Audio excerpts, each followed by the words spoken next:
Welcome to the show. We give you all the Dolphins news you need to know about. This news story: the Dolphins likely to sign or trade for a defensive tackle. This report comes from Dallas Robinson of Pro Football Rumors. The Dolphins are expected to sign or acquire a defensive tackle if the club determines none of its backups' internal options are prepared to contribute in 2017, according to Barry Jackson of the Miami Herald. At present, the Dolphins boast rookies Devon Godchaux and Vincent Taylor behind starters Ndamukong Suh and Jordan Phillips, but reports earlier this year indicated that the team doesn't believe in either 2017 draft choice is ready to play a large role during this upcoming season. Miami's search for a rotational defensive tackle dates back before the draft, though the club inquired on both Dontari Poe and Jonathan Hankins before the free agent period, both of whom would have been overqualified reserves. Some players that could be on the Miami Dolphins' radar include Eric Armstead, Vinny Curry, Carl Davis, Steve McClendon, and Sheldon Richardson. Interesting thing to take out of this report is that the Dolphins are still in wait-and-see mode. They're not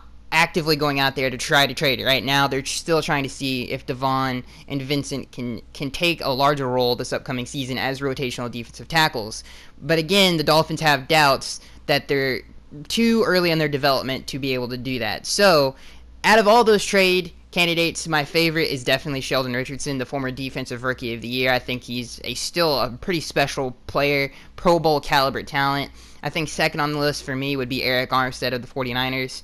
He's pretty talented as well, even though he's more of a 3-4 interior defensive lineman. I think he has the athleticism to be a 4-3 defensive tackle in the NFL. So those two I definitely would keep my eye on. And if the Dolphins were to trade for both of them, I think they could be super talented rotational players, especially Sheldon Richardson, who could start over Jordan Phillips.